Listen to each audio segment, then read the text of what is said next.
ذرا سوچئے، اگر آپ کو پتہ چلے کہ سال میں ایک مہینہ ایسا آتا ہے جو صرف عبادت کا نہیں بلکہ آپ کے جسم کو اندر سے ٹھیک کرنے کا ایک پورا قدرتی نظام ہے۔ جی ہاں، رمضان کا روزہ صرف ایک روحانی سفر نہیں ہے، یہ ایک زبردست سائنسی حقیقت ہے جو ہمارے جسم، دماغ اور روح کو ایک نئی زندگی دے سکتا ہے۔ اور یہ کوئی کہانی نہیں، یہ ہے سائنس۔ صرف 12 گھنٹے بھوکا رہنے کے بعد آپ کا جسم ایک آٹو ریپیئر موڈ میں چلا جاتا ہے۔ یہ بالکل ایسا ہے جیسے آپ کے اندر ایک بہت ہی ذہین ڈاکٹر ہو جو فوراً خرابیوں کو ڈھونڈ کر ٹھیک کرنا شروع کر دیتا ہے۔ لیکن یہ ہوتا کیسے ہے؟ آئیے اس کو سمجھتے ہیں۔ تصور کریں کہ آپ ایک ڈاکٹر کے پاس گئے ہیں اور وہ آپ کو دوائی کے بجائے یہ مشورہ دے کے بھوکا رہنا شروع کر دیں۔ یہ ایک حقیقی مریض کی کہانی ہے جسے کہا گیا کہ روزہ رکھو، کیونکہ یہی وہ علاج ہے جو آپ کے جسم کے اندر کے زہریلے مادوں کو صاف کرے گا اور اسے ایک ریپیئر موڈ میں ڈال دے گا۔ تو یہ صرف ایک مشورہ نہیں، یہ ایک بایولوجیکل حقیقت ہے۔ آج کل مغرب میں جسے انٹرمیٹنٹ فاسٹنگ کا نیا نام دیا گیا نا، وہ اصل میں وہی اصول ہے جس پر مسلمان صدیوں سے عمل کرتے آ رہے ہیں۔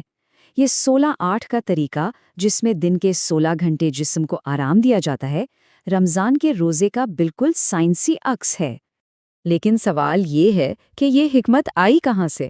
کیا یہ جدید لیبارٹریز کی کوئی ایجاد ہے یا پھر اس کی جڑیں کہیں بہت گہری قدیم حکمت اور الہامی رہنمائی میں ہیں؟ تو چلیں جدید سائنس سے قدیم سچائی کی طرف ایک سفر کرتے ہیں۔ تو بڑا سوال یہ ہے، کیا ہم کسی نئی میڈیکل ڈسکوری کی بات کر رہے ہیں یا پھر ایک ایسی 1400 سال پرانی حکمت کو دوبارہ سمجھ رہے ہیں جسے آج کی سائنس بھی حیرت سے دیکھ رہی ہے؟ جواب قرآن میں بالکل واضح ہے۔ اے ایمان والو، تم پر روزے فرض کر دیے گئے ہیں۔ یہ صرف ایک حکم نہیں ہے بلکہ یہ ایک تحفہ ہے۔ یہ ایک الہامی دعوت ہے کہ ہم اپنے جسم اور روح کو وہ آرام اور شفا دیں جس کی انہیں سخت ضرورت ہے۔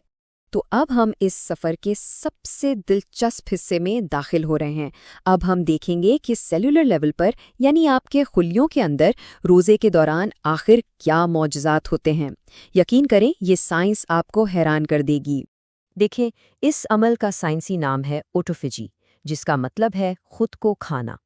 اسے آسان لفظوں میں جسم کا اندرونی ری سائیکلنگ پلانٹ سمجھ لیں۔ جب آپ روزہ رکھتے ہیں تو آپ کے صحت مند خلیے بھوکے ہو کر اپنے ہی کمزور، بیمار یا مردہ حصوں کو کھانا شروع کر دیتے ہیں۔ یہ جسم کی ایک گہری صفائی ہے جو کینسر جیسے خلیوں کو بننے سے روکتی ہے اور جسم کو بالکل نیا بنا دیتی ہے۔ اور یہ کوئی معمولی دعویٰ نہیں ہے۔ جاپانی سائنسدان ڈاکٹر یوشینوری اوسومی کو اسی تحقیق پر 2016 میں طب کا نوبل انعام دیا گیا۔ یعنی سائنس کی سب سے بڑی مہر نے اس بات کی تصدیق کی کہ روزہ ہمارے جسم کے لیے کتنا زیادہ ضروری ہے۔ اچھا، تو روزہ وزن کیسے کم کرتا ہے؟ یہ ایک 4 قدمی عمل ہے۔ پہلا قدم، جیسے ہی آپ کھانا بند کرتے ہیں انسولین کی سطح نیچے آ جاتی ہے۔ دوسرا قدم، اس کے جواب میں جسم گروتھ ہارمون کو بڑھا دیتا ہے۔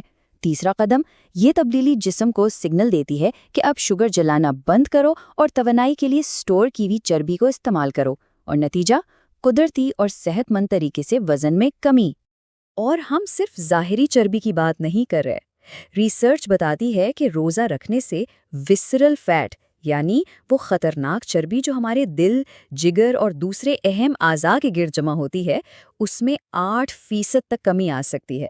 یہ لائف سیونگ ہے۔ اب بات کرتے ہیں انسولین کی حساسیت کی۔ انسولین کو ایک چابی کی طرح سمجھیں جو آپ کے خلیوں کا تالا کھول کر شوگر کو اندر جانے دیتی ہے۔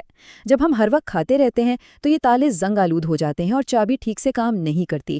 روزہ ان تالوں کو صاف کرتا ہے، جس سے جسم کو شوگر کنٹرول کرنے کے لیے بہت کم انسولین کی ضرورت پڑتی ہے اور یوں ذیابیطس کا خطرہ ٹل جاتا ہے۔ اور یہی سب سے انقلابی بات ہے۔ روزہ انسولین کے خلاف اس مزاحمت کو توڑ سکتا ہے۔ آج دنیا بھر کے ماہرین جیسے ڈاکٹر جیسن فنگ اس بات پر متفق ہیں کہ روزہ ٹائپ 2 ڈائبٹیز کو نہ صرف روکنے بلکہ اسے ریورس کرنے کی بھی طاقت رکھتا ہے۔ آپ کے دل کے لیے تو روزہ ایک مکمل حفاظتی شیلڈ ہے۔ یہ آپ کا بلڈ پریشر کم کرتا ہے، خون کی نالیوں میں جمی چربی یعنی ٹرائیگلیسرائڈز کو صاف کرتا ہے، خراب کولیسٹرول کو کنٹرول کرتا ہے اور جسم کی اندرونی سوزش کو ختم کرتا ہے، یعنی ان تمام چیزوں پر کام کرتا ہے جو دل کی بیماریوں کی وجہ بنتی ہیں۔ روزہ صرف جسم کی صفائی نہیں کرتا، یہ ہمارے دماغ پر چھائی دھند کو بھی صاف کرتا ہے۔ یہ دماغ میں نئے نیورونز کی پیداوار کو تیز کرتا ہے، جس سے سوچ میں تیزی آتی ہے، یادداشت بہتر ہوتی ہے اور ذہنی طور پر بالکل کلیئرٹی محسوس ہوتی ہے۔ آپ زیادہ فوکسڈ اور زیادہ کریٹو محسوس کرتے ہیں۔ لیکن رمضان کے فوائد صرف ہمارے خلیوں تک محدود نہیں ہیں، یہ ہمارے ذہن اور ہماری روح پر بھی گہرے اثرات ڈالتا ہے۔ آئیے دیکھتے ہیں کہ بھوکا رہنا ہمیں ایک بہتر انسان کیسے بناتا ہے۔ یہ سلائیڈ روزے کی اصل روح کو ظاہر کرتی ہے۔ یہ صرف بھوک نہیں ہے، یہ ایک ذہنی ٹریننگ ہے۔ یہ ہمیں خود پر قابو پانا سکھاتا ہے، صبر کی مشق کرواتا ہے اور سب سے بڑھ کر ہمدردی پیدا کرتا ہے۔ جب ہم خود بھوک کی شدت محسوس کرتے ہیں، تب ہمیں پہلی بار ان لاکھوں لوگوں کی تکلیف کا حقیقی احساس ہوتا ہے جو روز اس کیفیت سے گزرتے ہیں۔ تو اب جب کہ ہم نے روزے کے حیرت انگیز فائدے جان لیے ہیں، اب ایک بہت اہم سوال کی طرف آتے ہیں، افطار کیسے کریں؟ کیونکہ ایک عام سی غلطی ہماری دن بھر کی محنت پر پانی پھیر سکتی ہے۔ ذرا سوچئے، دن بھر اپنے جسم کو پاک کرنے کے بعد کیا یہ سمجھداری ہے کہ اسے تلی ہوئی چیزوں اور میٹھے مشروبات کے زہر سے بھر دیا جائے؟ ایسا کرنا دن بھر کی محنت کو ضائع کرنے کے برابر ہے۔ سنت کا طریقہ بہترین ہے۔ کھجور اور پانی سے جسم کو فوری توانائی دیں اور پھر ایک متوازن اور صحت بخش غذا کھائیں۔ کھانے میں اعتدال کی یہ نبوی حکمت ہمیں یاد دلاتی ہے کہ مقصد پیٹ بھرنا نہیں بلکہ جسم کو غذائیت دینا ہے۔ 1/3 کھانے کے لیے، 1/3 پانی کے لیے اور 1/3 سانس لینے کے لیے جگہ چھوڑنا، یہ صحت مند زندگی کا سنہری اصول ہے۔ اب ہم تمام ٹکڑوں کو جوڑتے ہیں، سائنسی حقائق اور روحانی حکمت کو ملا کر آئیے رمضان کے اصل مقصد کو سمجھتے ہیں، جو صرف 1 مہینے کا عمل نہیں بلکہ ایک مکمل تجدید کا نام ہے۔ تو آخر میں اس پوری گفتگو کا نچوڑ کیا ہے؟ وہ یہ ہے کہ رمضان جسم کو بھوکا رکھنے کا نام نہیں بلکہ اسے دوبارہ تعمیر کرنے کا نام ہے۔ یہ توڑنے کا نہیں بلکہ جوڑنے کا عمل ہے۔ یہ صرف 30 دن کی مشق نہیں ہے، یہ جسم، دماغ اور روح کے لیے ایک مکمل ری بوٹ کا موقع ہے۔ یہ ہمیں ایک ایسا صحت مند لائف سٹائل اپنانے کا موقع دیتا ہے جس کے اثرات ہم اگلے 11 مہینوں تک محسوس کر سکتے ہیں۔ تو یاد رکھیں، اس رمضان میں آپ کا ہر روزہ صرف ایک فرض نہیں ہے، یہ ایک تحفہ ہے جو آپ اپنے آپ کو دے رہے ہیں۔ یہ ایک شفا بخش عمل ہے جو آپ کو اندر سے ٹھیک کر رہا ہے، ایک خلیے کو۔ اس تحفے کو قبول کریں اور اس کی طاقت کو محسوس کریں۔